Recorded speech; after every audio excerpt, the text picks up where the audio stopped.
Selamat datang dan selamat bergabung dalam mata kuliah Akuntansi Sektor Publik. Untuk hari ini pertemuan yang ke-10.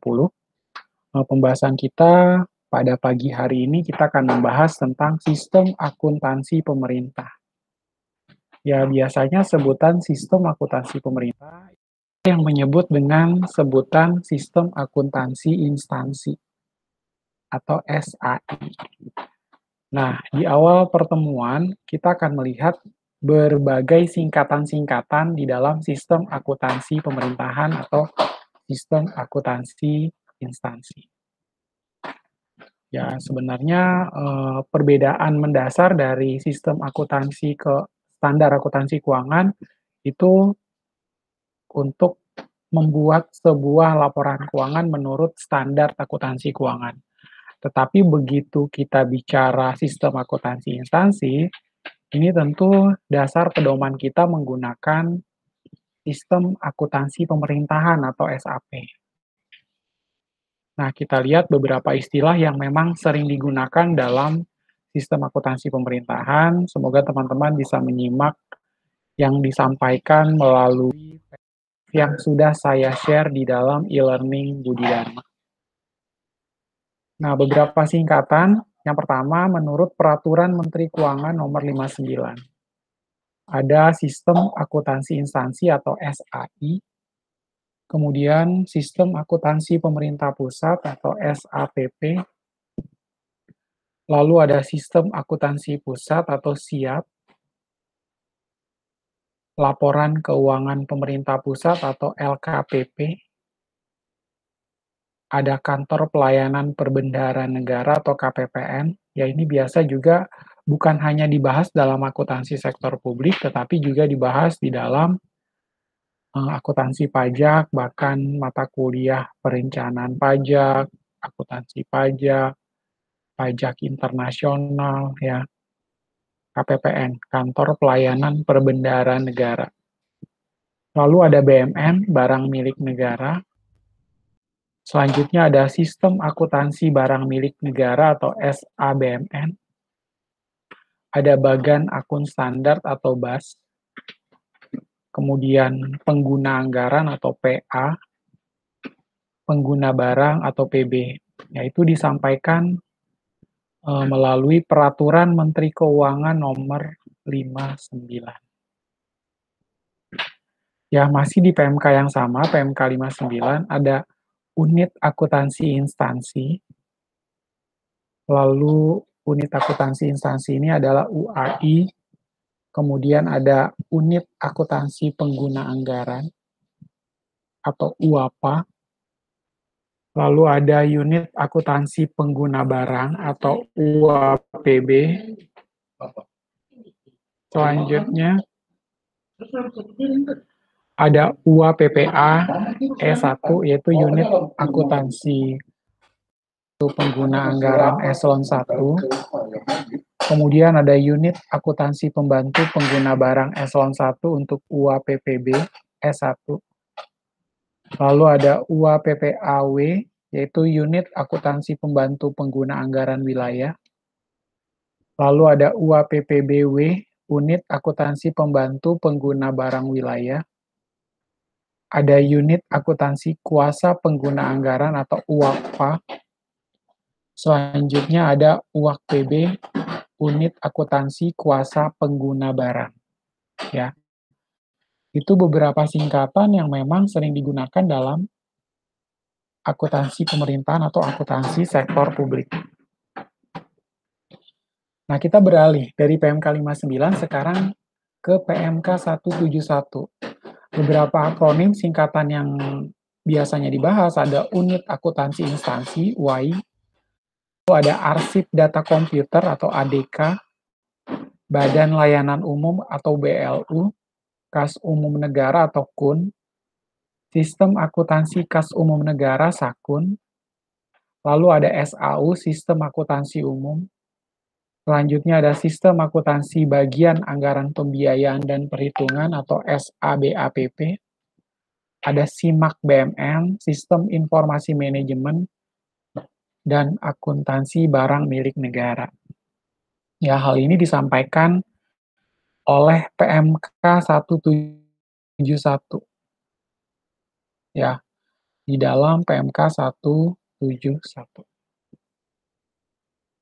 Nah, kita beralih dari PMK 59, lalu di PMK 171, sekarang di Peraturan Menteri Keuangan Nomor 233. Nah, di PMK 233 ini ada unit akuntansi instansi, ya, atau UAI, masih ada ya pembaharuan. Jadi ada beberapa istilah memang sudah disebutkan di PMK sebelumnya. Tapi dirasa memang, perlu dibuat aturan main yang baru atau perlu lagi disampaikan PMK ini yang terbaru, karena ada beberapa istilah yang memang belum tercover dan belum disampaikan secara jelas. Apalagi seiring berjalannya waktu, banyak sekali istilah-istilah baru yang diperkenalkan dalam, akuntansi sektor pemerintahan dan kita pun wajib memahami dan mengetahuinya. Ya, lalu ada SAUP, yaitu Sistem Akuntansi Uang Pemerintah. Kemudian ada Sistem Akuntansi Utang Pemerintah dan Hibah atau SAUP dan H. Selanjutnya ada SIKUBA, Sistem Akuntansi Hibah. Kemudian ada Sistem Akuntansi Investasi Pemerintah atau SAIP. Ada SAPP untuk Sistem Akuntansi Penerusan Pinjaman. Dan ada Sistem Akuntansi Penerusan Pinjaman Pemerintah atau SAPPP. Pak, memang kalau di pemerintahan ada juga, Pak, yang namanya pinjaman pemerintahan, ada ya? Biasanya mereka memang, mendapatkan suntikan dana dalam bentuk anggaran pendapatan belanja negara atau belanja daerah. Tapi mereka juga bisa mendapatkan pinjaman. Dapat suntikan dari mana, Pak? Dapat suntikan dari ada LSM juga, lembaga swadaya masyarakat. Kemudian ada pendonor yang memang, mereka senantiasa ingin memberikan bantuan kepada pemerintahan, supaya pemerintahan itu semakin maju, ya semakin kuat dalam ketatanegaraannya, dalam pengelolaan keuangan daerah, pengelolaan keuangan negara secara baik dan prima. Ya itu akronim yang disampaikan menurut Peraturan Menteri Keuangan 233, 171, dan juga 59. Nah, masih di PMK 233 ada SATD, Sistem Akuntansi Transfer ke Daerah. Kemudian ada Sistem Akuntansi Bagian Anggaran, Perhitungan dan Pembiayaan. Lalu ada Sistem Akuntansi Badan Lainnya atau SABL. Kemudian ada Sistem Akuntansi Belanja Subsidi dan Belanja Lain-lain atau SABSBL.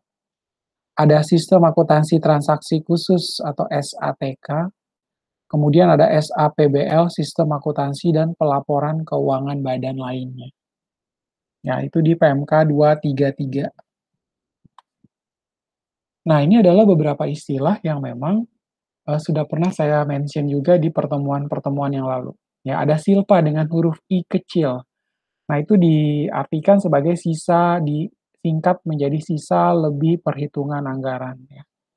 Sisa lebih perhitungan anggaran atau silpa dengan huruf I kecil. Kemudian ada SIKPA, sisa kurang penggunaan anggaran. Ya, masih dengan I kecil, SIKPA. Kemudian ada SKPD, Satuan Kerja Perangkat Daerah.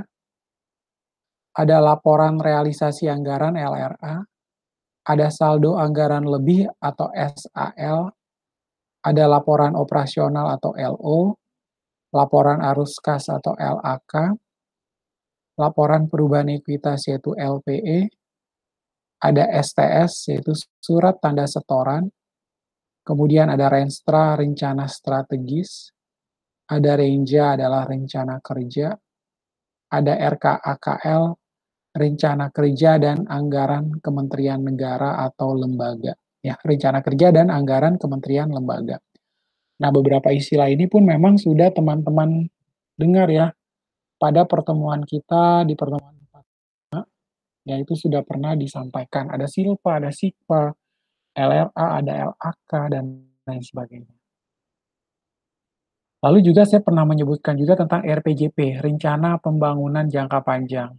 Ada RPJM, Rencana Pembangunan Jangka Menengah, ada RKP Desa, Rencana Kerja Pemerintah Desa, RKA adalah Rencana Kerja Anggaran, SPPN, Sistem Perencanaan Pembangunan Nasional, dan ada istilah yang disebut dengan line item. Ya, di sini didefinisikan sebagai penyusunan anggaran didasarkan dari mana dan untuk apa dana tersebut digunakan.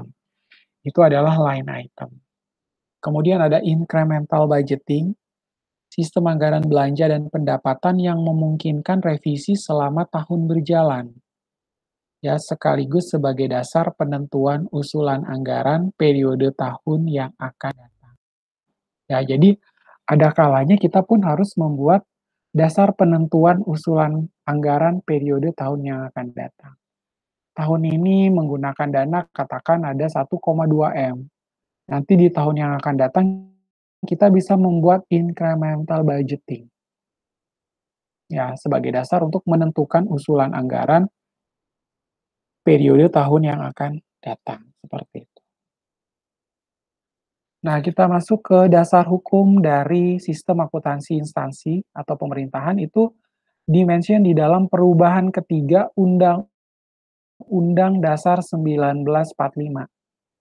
Ya, tentunya setiap sistem akuntansi yang berlaku itu tidak boleh bentrok dengan Undang-Undang Dasar bahkan Pancasila sebagai dasar negara di Republik ini ya.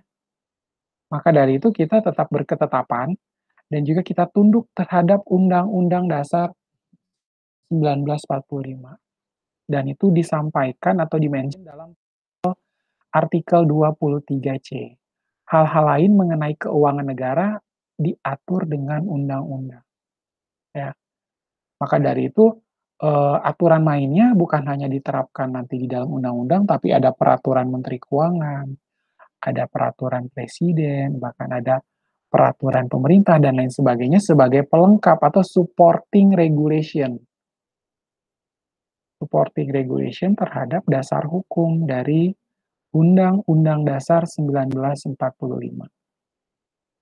Lalu untuk undang-undangnya diatur di mana aja, Pak? Satu, Undang-Undang Nomor 17 Tahun 2003 tentang Keuangan Negara. Ya, Undang-Undang Nomor 17 Tahun 2003 tentang Keuangan Negara. Kemudian yang kedua adalah Undang-Undang Nomor 1 Tahun 2004 tentang Perbendaharaan Negara. Ya, ini kenapa sih pemerintah harus membuat undang-undang tentang keuangan negara? Karena keuangan negara ini berarti adalah keuangan milik rakyat ya. Ini bukan cuma milik negara, tapi uang masyarakat banyak. Uang rakyat seluruh masyarakat yang ada di Republik ini. Maka dari itu, masyarakat menginginkan supaya keuangan negara itu disampaikan atau diungkapkan secara transparan, efisien, efektif, ekonomis, akuntabel, dapat dipertanggungjawabkan, dan harus mencerminkan keadaan yang sebenarnya kan. Sebenarnya itu adalah keinginan dari masyarakat. Masyarakat di satu sisi mereka diminta untuk membayar pajak, apakah itu pajak bumi dan bangunan, bea meterai, pajak retribusi parkir, pajak bioskop, pajak iklan, ya. Banyak sekali pajak yang dikenakan kepada masyarakat. Dan masyarakat tentu memiliki kewajiban, dia pun memiliki hak. Haknya adalah apa? Hak untuk mengetahui setiap sen yang sudah diberikan kepada negara.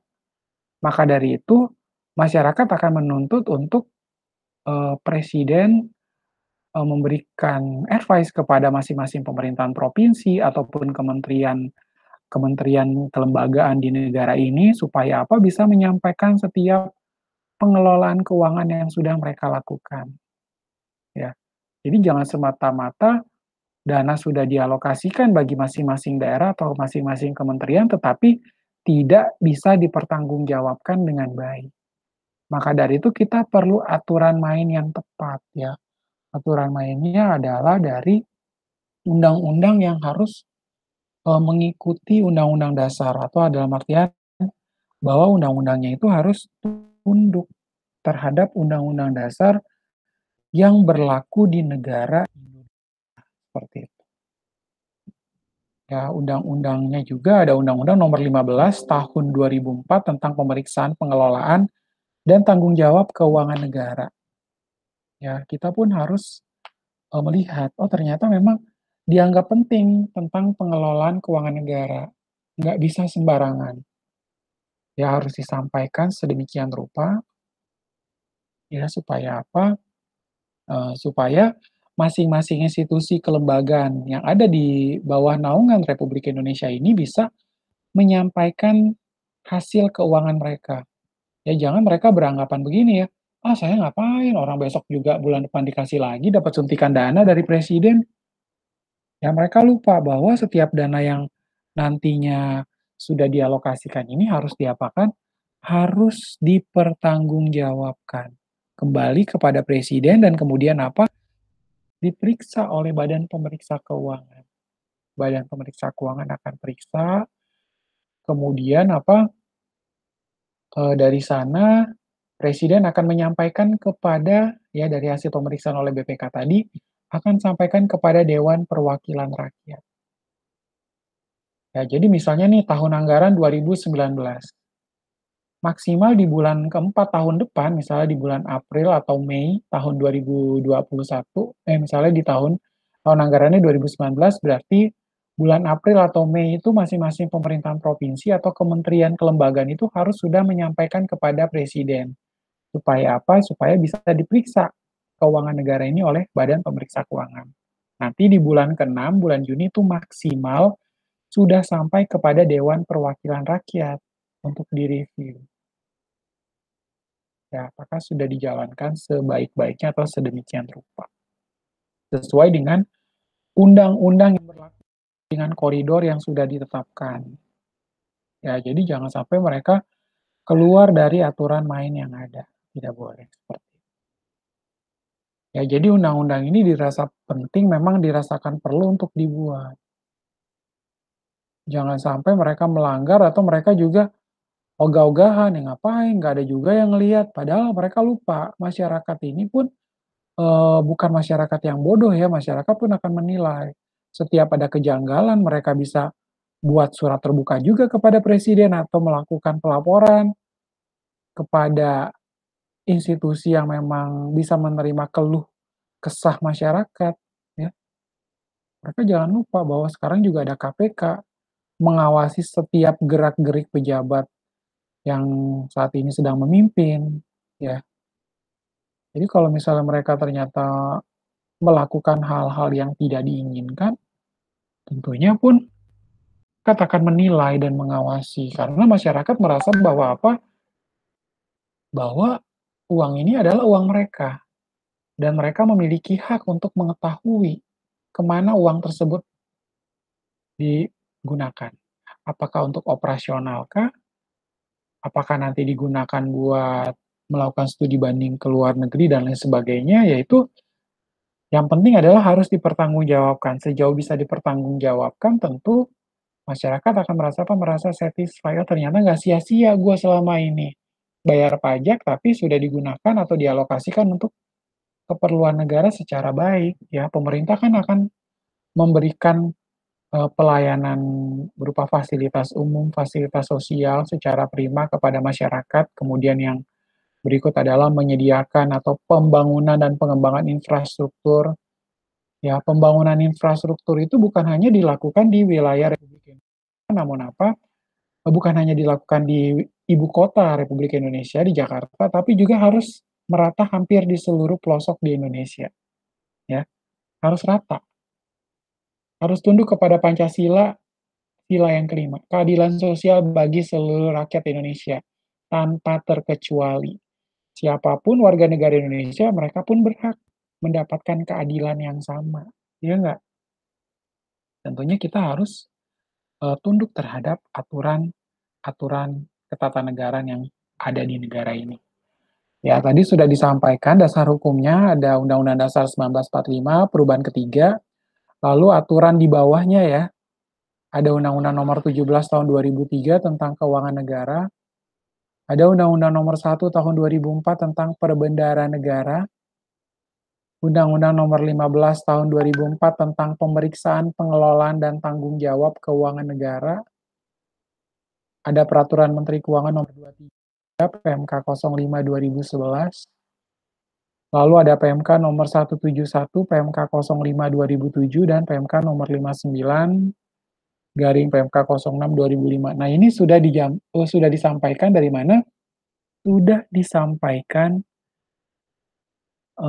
tadi di awal perkuliahan ya, mengenai apa? Singkatan-singkatan yang sudah dijelaskan di awal perkuliahan.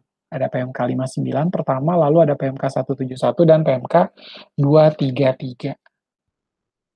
Nah, di dalam sistem akuntansi instansi ini, kita melihat ya bahwa ada beberapa kali perubahan PMK. Pertama, PMK 59 2005, lalu ada PMK 171 2007, dan ketiga adalah PMK 233 2011. Emang kenapa sih Pak kita harus melakukan perubahan PMK sampai berkali-kali? Ya, karena tadi saya jelaskan bahwa ada beberapa istilah yang memang belum disampaikan atau memang belum tercetus. Maka dari itu seiring berjalannya waktu, ya teknologi aja maju ya, setiap hari aja senantiasa maju secara pesat. Maka dari itu kita pun harus ikut dari belakang, jangan sampai kita tertinggal. Begitu pula dengan sistem akuntansi pemerintahan ya, jangan cuma terbiasa dengan aturan-aturan konvensional atau aturan kuno. Karena begitu sudah terbiasa dengan aturan kuno, akhirnya merasa apa? Merasa PW ya. Ah, saya udah biasa mengalami hal ini. Ya, kemudian saya juga udah terbiasa, jadi saya nggak maulah ada perubahan-perubahan. Ya, kita jangan sampai demikian. Tentunya apa? Tentunya teman-teman harus merasakan bahwa sistem akuntansi yang kuno itu harus kita ubah dan mengikuti peraturan yang baru. Atau ada yang baru pun harus digunakan. Ya, nantiasa kita gunakan dan kita perbarui. Makanya ada PMK 59, lalu ada PMK 171, dan kemudian diubah dengan PMK 233 tahun 2011. Ya, jadinya kita dari sana pun bisa melihat, oh ternyata di PMK yang terbaru ini ada lagi Pak tambahan singkatan yang baru atau ada hal-hal yang memang perlu diatur. Atau memang kasus-kasus pemerintahan itu ada lagi, sehingga kita perlu membuat istilah-istilah yang lebih update. Ya, itu penting. Apalagi ke Indonesia mau menjadi negara maju ya. Kalau mau menuju negara maju ya nggak ada salahnya kita mengadopsi sistem akuntansi pemerintahan dari luar. Ya, jadi kita jangan ibaratnya kayak katak di dalam tempurung. Ya, kita nggak mengetahui di luar sana tuh ada sesuatu lebih maju lagi loh. Jangan kita fokus kepada sesuatu yang di dalam negara kita aja. Negara lain udah sampai kemana, kita mah di sini aja diem, jalan di tempat. Jangan ya. Itu pun kita harus ikut menjadi seperti negara-negara maju, ya bukan hanya dalam hal teknologi pembangunan, tapi juga dalam hal sistem akuntansi pemerintahannya. Ya itu pun harus dipikirkan sedemikian rupa. Nah, kemudian kita bahas satu-satu di dalam Undang-Undang Nomor 17 Tahun 2003 ya, di pasal 1, artikel 1, keuangan negara. Keuangan negara itu sebenarnya apa sih? Keuangan negara adalah semua hak dan kewajiban negara yang dapat dinilai dengan uang. Wait Pak, emang hanya bisa dinilai dengan uang? Ya, serta segala sesuatu baik berupa uang maupun berupa barang ya. Bisa berupa moneter maupun non-moneter. Yang dapat dijadikan milik negara hubung dengan pelaksanaan hak dan kewajiban tersebut. Ya, tentunya bisa dinilai dengan uang. Misalnya, eee, keuangan negara ini mendapatkan misalnya sebuah institusi kementerian, katakanlah Kementerian Luar Negeri, dia mendapatkan hibah dari negara berupa meja, kursi, atau kendaraan. Ya, kendaraan yang disita dari pejabat yang korupsi, boleh ya. Akhirnya disita lalu dijadikan sebagai milik negara dan digunakan untuk operasional kementerian, salah satu kementerian yaitu Kementerian Luar Negeri. Nah, ini kan bisa dinilai dengan uang. Atau segala barang tadi yang sudah saya sampaikan, meja, kursi, kendaraan, dan lain sebagainya, yang mana tujuannya berhubung dengan pelaksanaan hak dan kewajiban tersebut ya. Ada hak, tapi juga ada kewajiban. Haknya apa, Pak? Haknya adalah mendapatkan suntikan dana dalam bentuk APBN, APBD, atau dalam bentuk sumbangan, hibah, dan lain sebagainya. Tapi juga punya kewajiban, jangan sampai dilupain kewajibannya, jangan mau enaknya juga ya, mau dapat hak tapi nggak melakukan kewajiban. Kewajibannya adalah dia harus menyampaikan segala bentuk pengelolaan keuangan yang sudah dia lakukan kepada masyarakat. Harus dipublish, dipublikasikan kepada masyarakat. Selanjutnya kita lanjut, Undang-Undang Nomor 17 Tahun 2003 di pasal 3 atau artikel 3, keuangan negara dikelola secara tertib.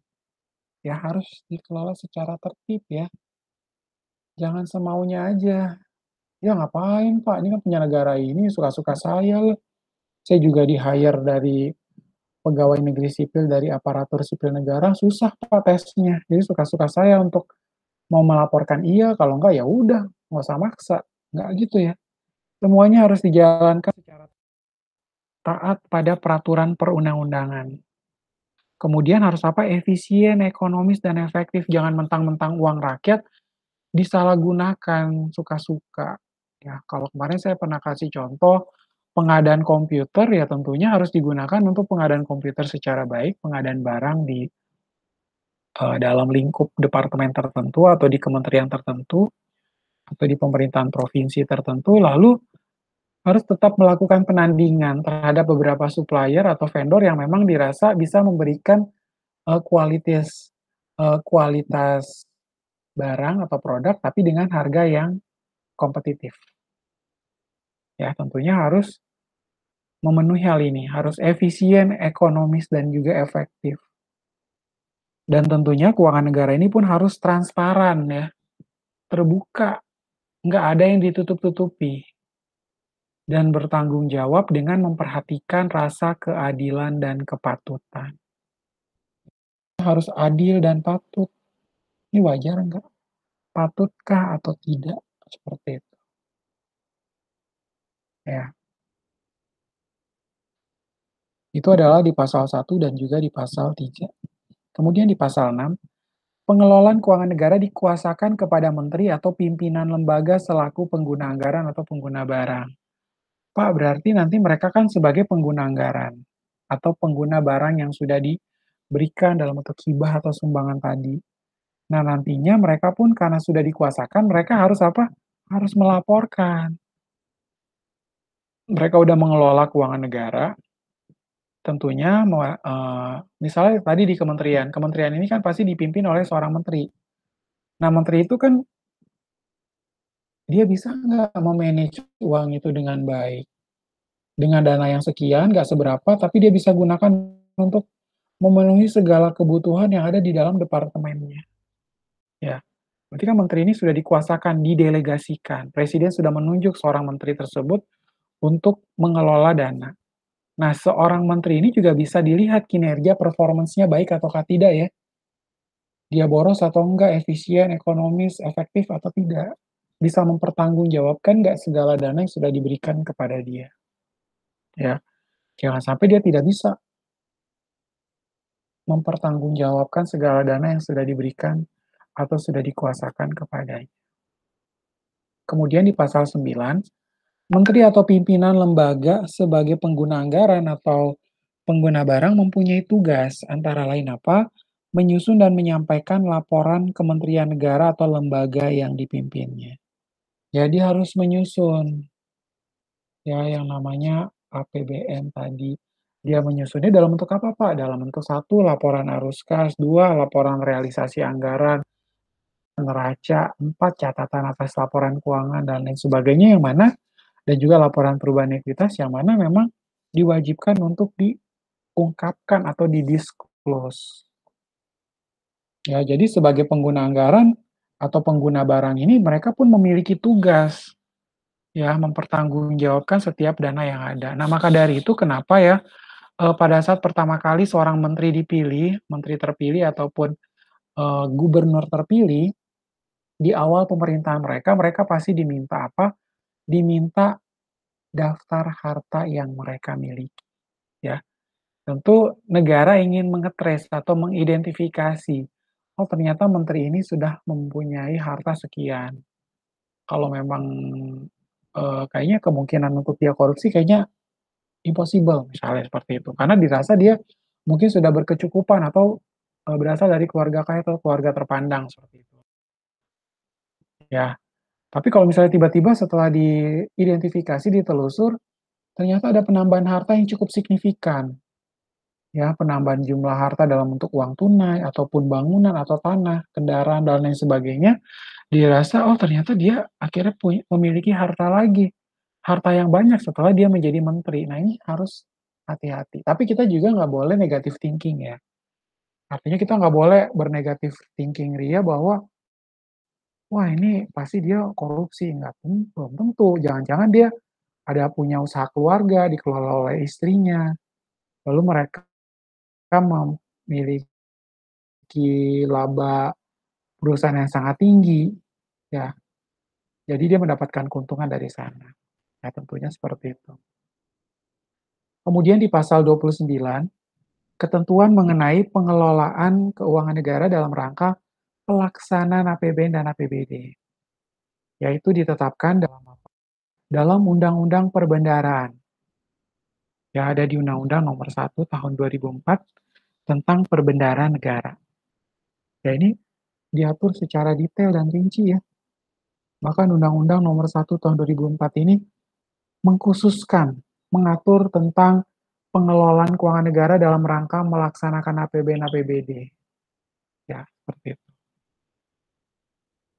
Kemudian pasal 30, Presiden menyampaikan rancangan undang-undang tentang pertanggungjawaban APBN kepada DPR berupa apa? Berupa laporan keuangan yang telah diperiksa oleh Badan Pemeriksa Keuangan Republik Indonesia.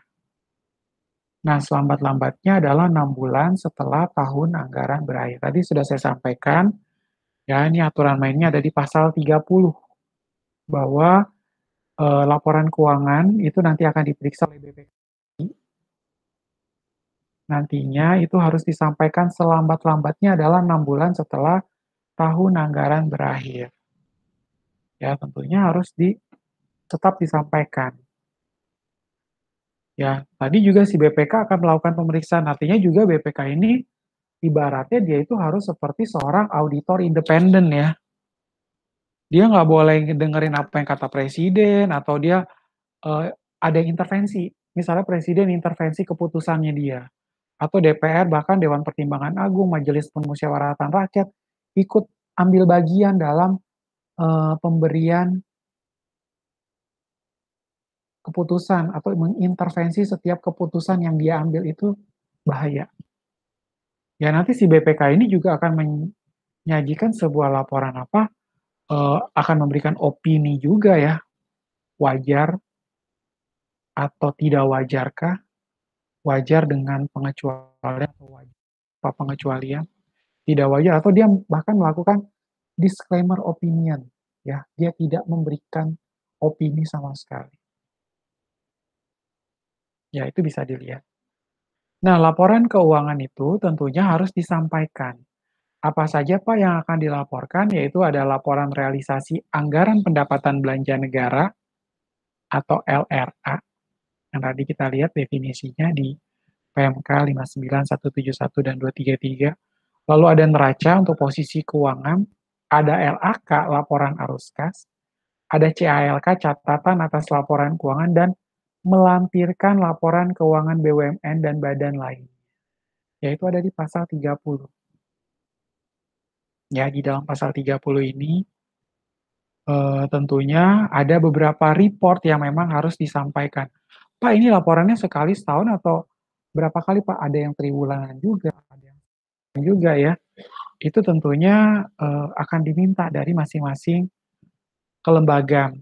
Apakah itu kementerian, apakah itu dari pemerintahan provinsi, dan lain sebagainya. Itu pun harus disampaikan. Ya ini nggak main-main ya. Karena kenapa harus diperiksa juga oleh Badan Pemeriksa Keuangan. Nah, Badan Pemeriksa Keuangan juga dia sendiri yang memberikan menyuntik dana kepada masing-masing daerah atau kepada kementerian, dia juga yang akan memeriksa terhadap setiap dana yang sudah dikeluarkan. Masing-masing kementerian akan dengan baik akan mempertanggungjawabkannya dengan baik kah atau tidak? Ya, seperti itu. Nah, kita lanjut di artikel 32. Bentuk dan isi laporan keuangan ditetapkan dengan peraturan pemerintah. Ya, bagaimana sih bentuk dan isi dari laporan keuangan? Ya, ditetapkan dengan pemerintah. Nah, peraturan pemerintah nomor 24 tahun 2005 tentang standar akuntansi pemerintahan. Nah, peraturan Menteri Keuangan nomor 59 garing PMK 06 2005 tentang sistem akuntansi dan pelaporan keuangan pemerintah pusat. Ya, seperti itu.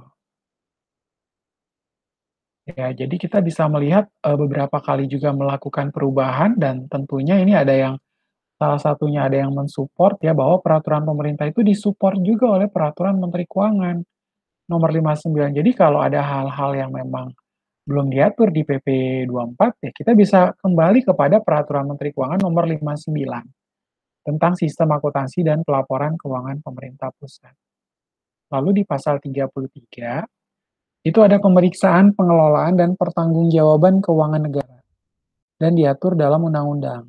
Ya, ada Undang-Undang Nomor 15 Tahun 2004 tentang pemeriksaan, pengelolaan, dan tanggung jawab keuangan negara, yaitu ada di pasal 33. Ya, ini sampai pemeriksaan, pengelolaan, dan tanggung jawab keuangan negara. Ini bukan sesuatu hal yang sederhana, bukan sesuatu hal yang sepele, bahwa negara pun menuntut dia akan melakukan pemeriksaan terhadap pengelolaan dan tanggung jawab keuangan negara. Masing-masing pemerintahan provinsi beserta dengan perangkatnya atau dalam institusi kelembagaan di dalam ketatanegaraan Indonesia, itu mereka harus apa? Harus mengungkapkan seluruh laporan keuangan yang atau menyajikan seluruh anggaran pendapatan belanja yang sudah diberikan kepada mereka untuk dipertanggungjawabkan sesegera mungkin. Ya, seperti itu. Kita lanjut. Masih di Peraturan Menteri Keuangan Nomor 59 2005 tentang Sistem Akuntansi dan Pelaporan Keuangan Pemerintah Pusat. Ya, sistem akuntansi pemerintah pusat itu meliputi satu ada SIAP, Sistem Akuntansi Pusat dengan I kecil, ya. Nah, ini diselenggarakan oleh siapa? Kementerian Keuangan selaku BUN, ya. Kemudian ada sistem akuntansi instansi. Ya, untuk sistem akuntansi instansi itu diselenggarakan oleh kementerian atau lembaga selaku pengguna anggaran atau pengguna barang. Ya, ini nggak main-main karena apa? Setiap pengguna barang itu pun harus tunduk terhadap sistem akuntansi instansi. Jadi juga jangan, "Ah, saya mau suka-suka saya aja lah, pakai aja standar akuntansi keuangan, Pak. Lagian yang selama ini saya pelajari kan standar akuntansi keuangan." Kita nggak bisa begitu ya, karena sudah ada aturan main di dalam pemerintahan. Nah, ini bagus ya kalau di pemerintahan kita pun sering-sering mengadopsi atau misalnya menambah beberapa poin artikel, pasal yang dirasa memang, perlu untuk diatur, ya. Kita jangan menggunakan metode-metode atau model-model yang kuno, konvensional, yang membuat kita tuh sepertinya berjalan di tempat, atau kebiasaan-kebiasaan lama yang memang harus sudah disingkirkan, misalnya birokrasi yang terlalu bertele-tele. Misalnya Anda mau mengurus dokumen, tapi saya harus melalui satu meja, 2 meja, dan seterusnya, dan merepotkan saya sendiri. Tambah lagi saya juga harus memberikan, money under table, ya. Ada uang lagi di bawah meja, supaya bisa memudahkan pengurusan dokumen-dokumen saya. Nah, ini nggak benar. Ya, ini undang-undang yang seperti ini yang harus direvisi, segera direvisi. Jangan sampai kita terbuai oleh kebiasaan-kebiasaan yang sudah lama, terus kita bawa terus, padahal sekarang udah tahun 2020. Udah nggak pantas kita melakukan hal itu. Sudah seharusnya kita ubah, karena memang sudah tidak mencerminkan lagi kondisi masyarakat, apalagi masyarakat Indonesia dengan kemajemukan ya, dengan beragam lapisan masyarakat ini pun mereka banyak yang sudah berpikir sangat maju. Mereka udah nggak bisa lagi dibodohin kan. Kebiasaan-kebiasaan lama ini pun juga jangan sampai kita biarkan dengan melakukan perubahan terhadap undang-undang yang dirasa sudah terlalu kuno atau konvensional. Ya, jadi ini juga, sudah diatur sebagaimana ditetapkan dalam pasal 6 Undang-Undang Nomor 17 Tahun 2003. Nah, kita lanjutkan, sistem akuntansi instansi adalah serangkaian prosedur, manual maupun terkomputerisasi, ya. Masih manual, Pak, ya nggak mungkin juga ya, membuat laporan keuangan menggunakan buku ledger, terus kita garis dari atas ke bawah untuk bikin kertas kerja. Mau jurnal pakai garis-garis, nggak lagi. Ini udah model kuno, nggak pakai lagi kayak begitu ya. Tentunya harus secara computerized. Tentunya harus mengadopsi atau menggunakan software accounting ya untuk memudahkan pekerjaan kita. Memudahkan pekerjaan, jadi mau buka general ledger langsung sekali klik atau membuat laporan keuangan pun langsung sekali klik, kita tinggal menjurnalnya saja, asalkan jurnalnya pun benar. Nah, di dalam akuntansi sektor pemerintahan pun Eee, bukan hanya jurnal umum, ada jurnal allotment, jurnal corollary, lalu kita juga tetap membuat jurnal pembalik, jurnal penutup, ya, jurnal koreksi, lalu siap untuk di-generate menjadi financial statement, ya. Nah, tentunya kita harus secara computerized, ya, mulai dari pengumpulan data, ya, apa, pengumpulan data berupa kwitansi, bond, faktur, dan lain sebagainya, kemudian ada pencatatan, ya. Selanjutnya ada pengiktisaran, pencatatan ini dalam bentuk jurnal. Pengiktisaran itu dikelompokkan menjadi masuk ke dalam buku besar sampai dengan apa, pelaporan posisi keuangan dan operasi keuangan pada kementerian atau lembaga, ya siap untuk di-generate menjadi sebuah pelaporan keuangan yang harus memang disampaikan kepada presiden nantinya, ya kan. Nah, kemudian di pasal 8, setiap kementerian atau lembaga itu wajib menyampaikan sistem akuntansi instansi untuk menghasilkan laporan keuangan. Ya, termasuk apa? Termasuk bagian anggaran pembiayaan dan juga perhitungan. Ya, jadi di dalam pasal 8 ini, setiap kementerian atau lembaga wajib menyelenggarakan sistem akuntansi instansi untuk menghasilkan laporan keuangan termasuk bagian anggaran pembiayaan dan perhitungan. Nah, sistem akuntansi instansi terdiri atas sistem akuntansi keuangan, ya, dan juga sistem akuntansi barang milik negara. Ya, ini ada sistemnya sendiri, di mana kita pun harus tunduk. Sistem akuntansi keuangan dan juga sistem akuntansi barang milik negara. Nah, kemudian kita langsung masuk ke dalam organisasinya ya. Nah, di dalam struktur organisasinya tentu mereka akan melaksanakan apa? Melaksanakan sistem akuntansi keuangan dan sistem akuntansi barang milik negara. Nanti akan dibentuk unit-unit akuntansi keuangan yang terdiri atas apa aja, Pak? Satu, ada unit akuntansi pengguna anggaran. Selain unit akuntansi pengguna anggaran, ada juga unit akuntansi pengguna barang, UAPA dan UAPB. Lalu yang kedua ada unit akuntansi pembantu pengguna anggaran eselon 1 dan juga unit akuntansi pembantu pengguna barang eselon 1. UAPPA eselon 1 dan UAPPB eselon 1. Kemudian ada UAPPA-W atau unit akuntansi pembantu pengguna anggaran wilayah dengan unit akuntansi pembantu pengguna barang wilayah. Itu yang ketiga. UAPPAW dan UAPPBW. Kemudian yang keempat adalah UAKPA. Ya, UAKPA ini merupakan unit akuntansi kuasa pengguna anggaran dan juga unit akuntansi kuasa pengguna barang, UAKPA dan UAKPB. Ya, teman-teman bisa melihat. Ya, ternyata di dalam sistem akuntansi keuangan dan sistem akuntansi barang milik negara, mereka memiliki unit-unit akuntansi keuangan. Mereka sudah memiliki job desk-nya sendiri-sendiri. Sesuai dengan koridor, sesuai dengan undang-undang yang sudah ditetapkan dan peraturan menteri keuangan yang telah ditetapkan. Nah, kemudian kita lanjut pasal 9. Untuk unit akuntansi kuasa pengguna anggaran wajib menyampaikan laporan realisasi anggaran dan juga neraca beserta arsip data komputer setiap bulan kepada siapa? Kepada KPPN dan juga kepada siapa? Kepada unit akuntansi pembantu pengguna anggaran wilayah dan juga unit akuntansi pembantu pengguna anggaran eselon 1. Nah, itu tetap harus di-report. Ya, nantinya beserta arsip data komputernya dalam bentuk apa?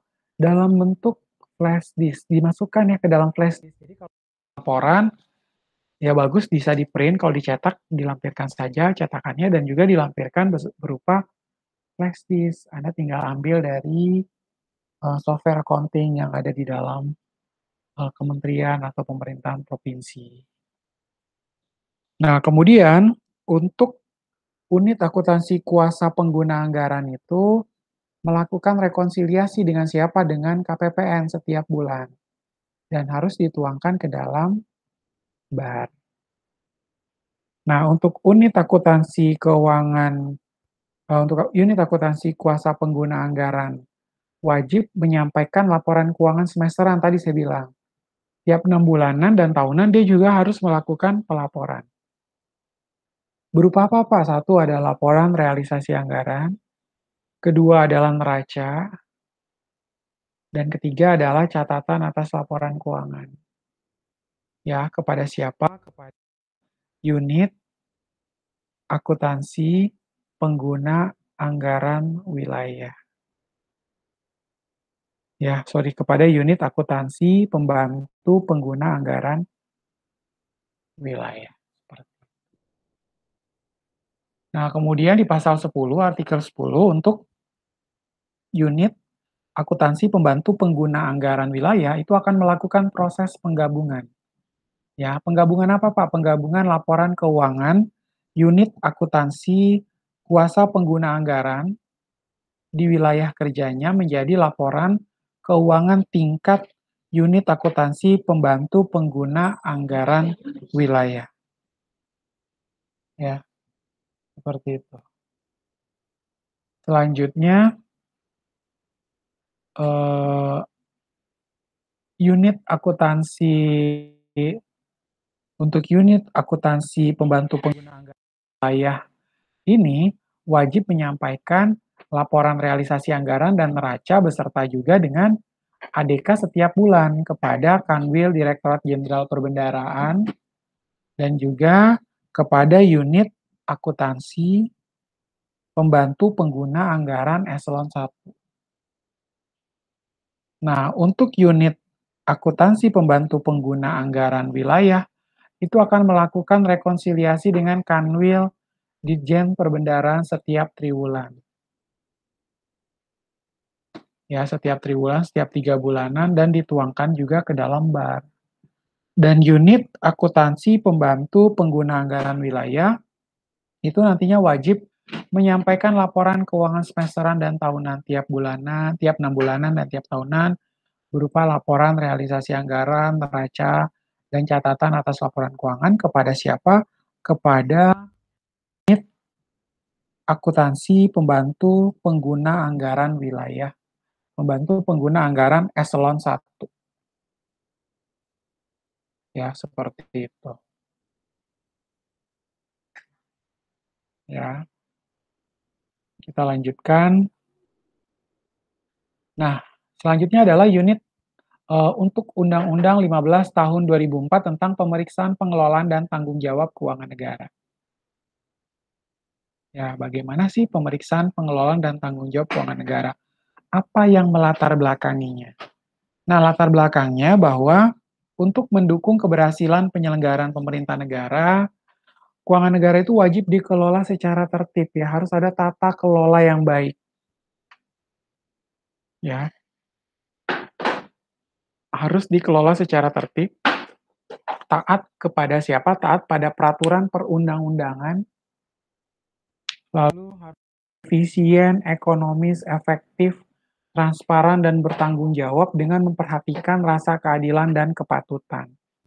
Ya, di sini tentunya ada yang melatar belakangi bahwa setiap keuangan negara ini telah dikelola secara tertib, ya tepat waktu dalam melaporkan, jangka waktunya tadi maksimal adalah 6 bulan setelah tahun anggaran, harus sudah sampai kepada Dewan Perwakilan Rakyat dan telah diperiksa oleh Badan Pemeriksa Keuangan. Kemudian dia pun harus apa? Harus taat kepada peraturan perundang-undangan, efisien, ekonomis, dan efektif dalam penggunaan dana, dan harus bisa transparan, disampaikan kepada seluruh masyarakat, lapisan masyarakat tanpa terkecuali. Ya, lalu bertanggung jawab dengan memperhatikan rasa keadilan dan juga kepatutan. Kemudian latar belakang yang kedua, bahwa untuk mewujudkan pengelolaan negara tersebut, perlu dilakukan pemeriksaan berdasarkan standar pemeriksaan oleh Badan Pemeriksa Keuangan yang bebas dan mandiri. Ya, tentunya ingin mewujudkan sebuah pengelolaan keuangan negara yang baik. Ya, bukan kaleng-kaleng ya maksudnya ya. Bukan sekedar menyampaikan sebuah laporan keuangan, tapi yang benar-benar totalitas. Ya, perlu dilakukan pemeriksaan berdasarkan standar pemeriksaan dari BPK.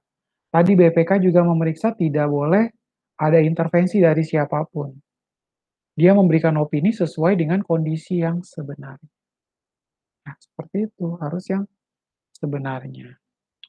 Dan Badan Pemeriksa Keuangan setelah memeriksa, dia akan sampaikan kepada Presiden, dan Presiden akan sampaikan kepada Dewan Perwakilan Rakyat.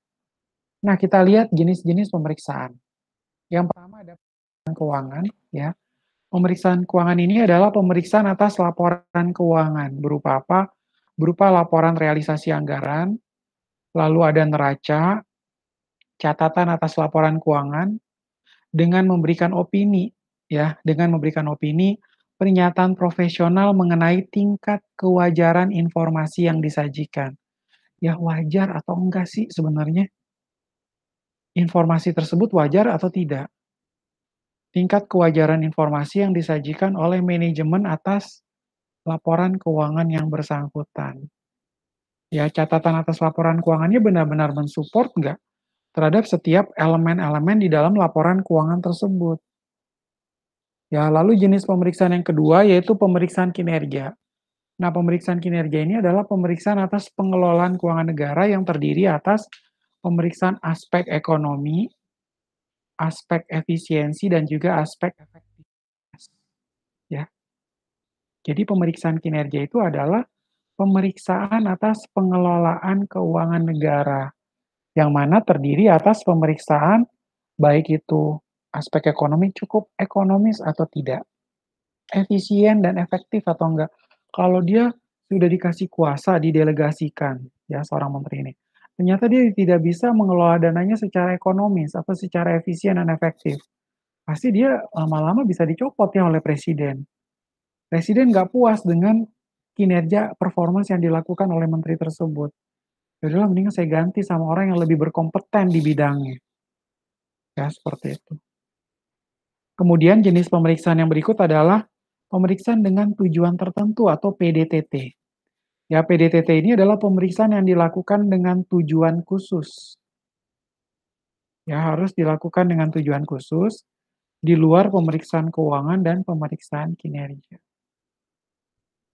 Ya, dia melakukan dengan tujuan khusus. Misalnya nih, kebetulan karena pemeriksaannya dilakukan disinyalir adanya seorang pejabat yang memang melakukan korupsi. Jadi mau nggak mau kita harus segera melakukan pemeriksaan dengan tujuan tertentu.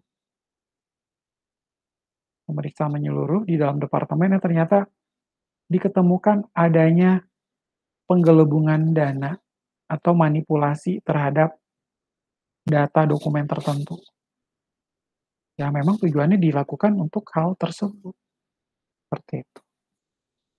Nah, ini adalah beberapa jenis opini yang nantinya akan disampaikan atau dikeluarkan oleh Badan Pemeriksa Keuangan. Yang pertama adalah unqualified opinion, which is pernyataan wajar tanpa pengecualian. Unqualified opinion. Yang kedua adalah qualified opinion, pernyataan wajar dengan pengecualian. Yang ketiga adalah adverse opinion, pernyataan tidak wajar. Yang keempat adalah pernyataan tidak memberikan pendapat atau disclaimer opinion. Nah, begitu sudah ada triggernya dari BPK, tiba-tiba dia kasih pernyataan tidak wajar, ini pasti menjadi tanda kutip, menjadi pertanyaan ya. Presiden pasti akan bertanya-tanya, ada apa sampai dia memberikan pernyataan tidak wajar? Adverse opinion. Nah, seperti itu. Pasti there's something wrong dengan laporan keuangan yang disajikan. Mungkin dari laporan realisasi anggaran atau laporan arus kasnya ada sesuatu yang janggal. Atau karena tadi sudah pemeriksaan dengan tujuan tertentu tadi ya. Disinyalir memang ada pejabat yang melakukan penggelapan dana atau penggelembungan dana tertentu untuk kebutuhan kelompok atau pribadinya dia. Ya, kemudian kita lanjut batas waktu pemeriksaan ya. Berkaitan dengan batas waktu pemeriksaan, laporan hasil pemeriksaan atas laporan keuangan pemerintah pusat itu nanti harus disampaikan kepada Badan Pemeriksa Keuangan Republik Indonesia kepada Dewan Perwakilan Rakyat RI. Ya, dari pemerintah pusat disampaikan kepada BPK, kepada Dewan Perwakilan Rakyat. Nah, sampai di BPK ini nanti diperiksa dulu oleh BPK, baru BPK akan koordinasi dengan Presiden, lalu nanti akan menyampaikannya kepada Dewan Perwakilan Rakyat Republik Indonesia dan juga dengan DPD. Ya. Nah, selambat-lambatnya adalah 2 bulan setelah menerima laporan keuangan dari pemerintah pusat. Jadi jangan lama-lama ya, terkeburu expired atau keburu orang lupa ya. Transaksi-transaksi yang ada di dalamnya itu seperti apa sih, saya disuruh pertanggungjawabkan, terus saya kalau ditanya saya udah lupa nih Pak. Maka dari itu jangan terlalu lama. Selambat-lambatnya adalah 2 bulan menerima laporan keuangan dari pemerintah pusat, yaitu untuk batas waktu pemeriksaan. Nah, kemudian terbuka untuk umum, ya, dalam rangka transparansi dan peningkatan partisipasi publik, Undang-Undang Nomor 15 Tahun 2004 menetapkan bahwa laporan hasil pemeriksaan yang telah disampaikan kepada lembaga perwakilan itu dinyatakan terbuka untuk umum. Jadi harus transparan. Dan juga publik pun ingin mengetahui ya, publik juga memiliki hak mengetahui setiap kondisi pengelolaan keuangan negara. Atau jangan-jangan gini Pak, publik itu pengen tahu jangan-jangan pemerintah masih punya banyak utang, ya. Buat apa aja sih sebenarnya utangnya? Pinjam ke World Bank itu untuk apa sih? Ternyata untuk membayar lagi utang yang lain bisa jadi, atau untuk pengembangan atau pembangunan infrastruktur di negara kita dan lain sebagainya, ya. Kan menetapkan berkaitan dengan laporan tersebut harus dilakukan secara transparan dan peningkatan partisipasi publik. Itu ada di Undang-Undang Nomor 15 Tahun 2004 dan tentunya harus disampaikan kepada lembaga perwakilan dan dinyatakan terbuka untuk umum. Dewan Perwakilan Rakyat pun akan menyatakan ini secara terbuka untuk umum. Seperti itu. Kita lanjut. Lalu bagaimana Pak dengan tindak lanjut hasil pemeriksaan? Nah, pejabat wajib menindaklanjuti rekomendasi dalam laporan hasil pemeriksaan. Ya, pejabat itu wajib untuk menindaklanjuti rekomendasi dalam laporan hasil pemeriksaan. Ya, jadi nanti kalau ternyata ada sesuatu yang janggal, segera ditanyakan atau segera dimintakan pertanggungjawabannya. Lalu pejabat yang diketahui melaksanakan kewajiban untuk menindaklanjuti rekomendasi dalam laporan hasil pemeriksaan. Ya, memang pejabat itu yang diketahui tidak melaksanakan kewajiban. Atau dia udah harusnya memberikan tanggapan ya, maksudnya tanggapan. Mungkin ada pejabat yang berpikir, "Ah, saya ngapain, besok juga saya udah diganti dengan pejabat yang baru, ya udahlah saya nggak perlu lagi menindaklanjuti," jangan. Supaya memberikan performance kinerja yang baik, tentunya pejabat ini harus menyampaikan dulu, menindaklanjuti rekomendasi dalam laporan hasil pemeriksaan, hasilnya bagaimana, kemudian dikenakan sanksi administrasi sesuai dengan ketentuan peraturan perundang-undangan di bidang kepegawaian, ya, seperti itu. Jangan sampai tidak tunduk terhadap peraturan perundang-undangan di bidang kepegawaian. Ya, jadinya harus ada penindaklanjutan ya, rekomendasi dalam laporan hasil pemeriksaan. Jadi kalau misalnya ada sesuatu yang harus dibenahi atau disampaikan, nah itu silakan disampaikan. Kalau memang nanti dia harus resign atau dia digantikan oleh pejabat yang baru, ya harus dipertanggungjawabkan secara baik dan secara maksimal. Seperti itu. Lalu bagaimana Pak dengan ketentuan pidana? Apakah ada pidana berkaitan dengan hal ini? Ya, ketentuan pidana setiap orang yang tidak memenuhi kewajiban untuk menindaklanjuti rekomendasi yang disampaikan dalam laporan hasil pemeriksaan, itu nanti akan dipidana dengan pidana penjara paling lama 1 tahun 6 bulan ya. Kalau pejabat itu nggak mau menindaklanjuti rekomendasi yang disampaikan, dia pasti bakal dikenakan sanksi berupa pidana penjara. Ngapain ya? Mendingan dia segera menyelesaikan kasus tersebut, atau dia selesaikan pertanggungjawaban dia, lalu daripada dia nanti dikenakan pidana penjara selama 1 tahun 6 bulan. Dan atau denda paling banyak 500 juta rupiah. Jangan sampai dia nanti kena denda paling banyak 500 juta rupiah. Tentu kita nggak ingin seperti ini. Ya nggak? 1 tahun 6 bulan dan atau denda paling banyak 500 juta rupiah. Ya udah di penjara, tambah lagi gua harus bayar 500 juta. Ya nggak? Ini nolnya kurang satu ya. Tentunya kita pun harus berhati-hati. Ya kalau misalnya pejabat yang telah ditunjuk itu dia harus menyampaikan atau mempertanggungjawabkan secara full disclosure. Nah, kemudian kita lihat hasil pemeriksaan atas laporan keuangan Departemen Pendidikan Nasional tahun 2006. Ya, laporan keuangan ini berkaitan dengan pendidikan dan kebudayaan, kalau bisa dikatakan seperti itu. Ya, ini mengatur untuk perguruan tinggi negeri, sekolah negeri ya, sekolah misalnya SD Impres atau SMP, SMA negeri gitu loh. Ya, jadi hasil pemeriksaan atas laporan keuangan Depdiknas tahun 2006, secara umum penyusunan laporan keuangan Depdiknas tahun 2006, sebagian itu memang telah mengikuti peraturan Menteri Keuangan yang sudah kita bahas, yaitu nomor 59 garing PMK titik 06 tahun 2005. Ya, tentang sistem akuntansi dan pelaporan keuangan pemerintah pusat. Nah, hal-hal yang perlu mendapatkan perhatian itu sebagai berikut.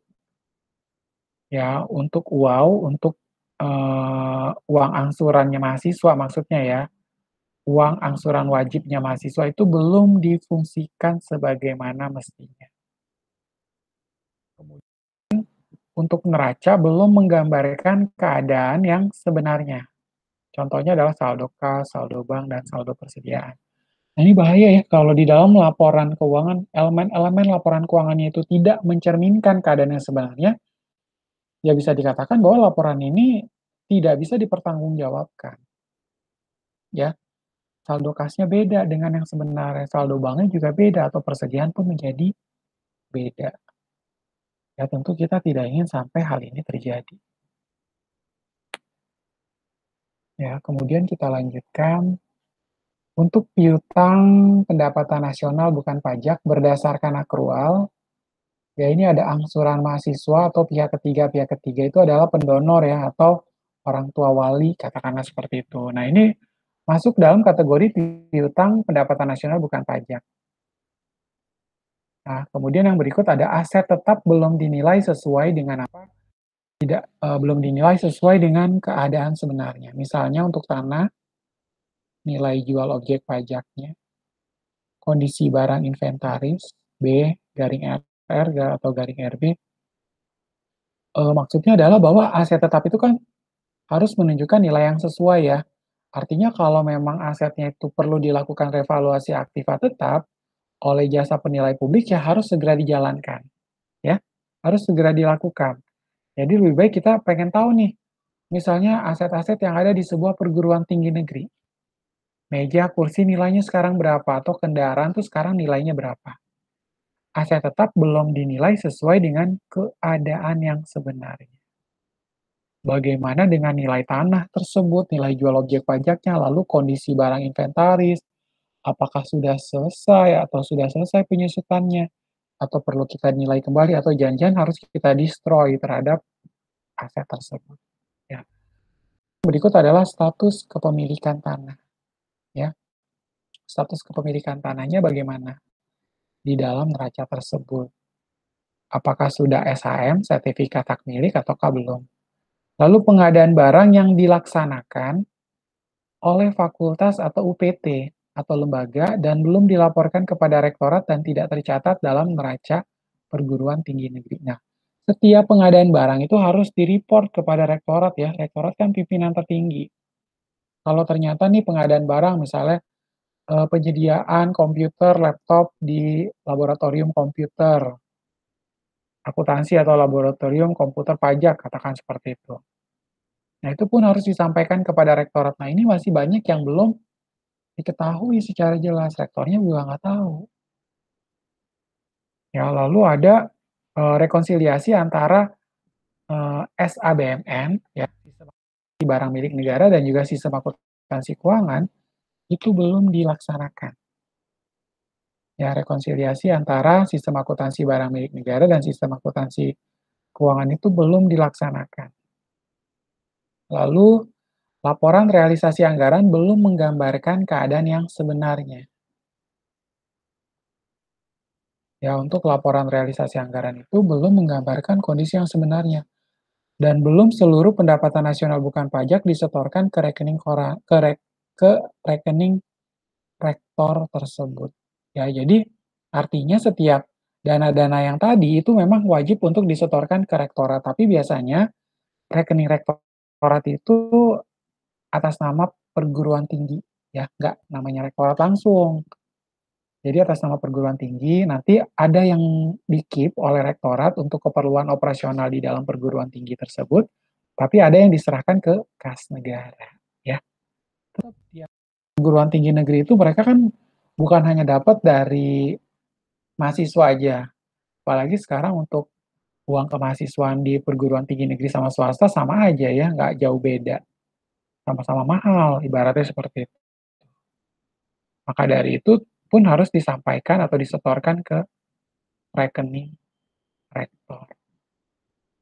Lalu dari rektor akan disampaikan ke ditransfer lagi ke kas negara, tapi ada yang dipakai untuk keperluan operasional perguruan tinggi negeri tersebut. Kemudian yang kedua, ya masih di poin yang berikut, dalam laporan realisasi anggaran itu belum menggambarkan keadaan sebenarnya bahwa pendapatan nasional bukan pajak yang berada di rekening rektor tidak seluruhnya disetorkan ke kas negara pada akhir tahun. Ya tentunya akan menjadi pertanyaan, apa yang belum disetor itu apa jangan-jangan mereka keperluan operasional mereka atau jangan-jangan mereka lupa dan lain sebagainya, tentu harus disampaikan. Ya, kemudian poin yang ketiga adalah status fakultas, UPT, lembaga belum seluruhnya mempertanggungjawabkan pelaksanaan kegiatan kepada rektor. Ya, jadinya itu pun harus dijelaskan. Fakultas atau UPT atau lembaga belum seluruhnya mempertanggungjawabkan pelaksanaan kegiatan kepada rektorat. Yang namanya pimpinan tertinggi rektorat harus tahu. Kalau fakultas ini memang dulu masih fakultas bahasa, sekarang udah ada fakultas ekonomi, kemudian ada fakultas sastra dan sebagainya, ada fakultas teknik. Nah, itu pun harus disampaikan kepada rektorat kalau memang dirasa ingin membuat fakultas baru atau membuat prodi yang baru, rektorat pun harus tahu ya, jangan sampai dia nggak tahu, karena nanti akan menjadi masalah buat internal rencananya perguruan tinggi ini ingin maju, ya mereka pun harus menyampaikan segala kegiatannya mereka kepada siapa? Kepada rektorat, seperti itu. Ya, jangan sampai tidak. Nah, kemudian sumbernya teman-teman bisa lihat di sini. Silakan teman-teman pelajari, ya. Teman-teman pelajari hal-hal yang menurut teman-teman itu masih kurang, bisa dibuka dikti.go.id atau beberapa sumber, bisa googling juga berkaitan dengan sistem akuntansi instansi atau sistem akuntansi pemerintahan. dan nantinya tinggal dipelajari lagi juga di dalam forum atau di video pembelajaran ini. Di akhir kata, teman-teman jangan lupa lakukan absen di bawah video pembelajaran, sebutkan nama dan nomor induk mahasiswa teman-teman, bahwa teman-teman hadir kuliah hari ini, karena nantinya akan saya sampaikan kepada akademik, bahwa memang teman-teman hadir selama e-learning memang sedang dalam kondisi di maintenance, seperti itu. Oke, saya cukupkan perkuliahan kita hari ini. Teman-teman tetap jaga kesehatan, gunakan masker, gunakan hand sanitizer. Sampai ketemu minggu depan dan Tuhan memberkati. Selamat pagi dan tetap semangat semuanya.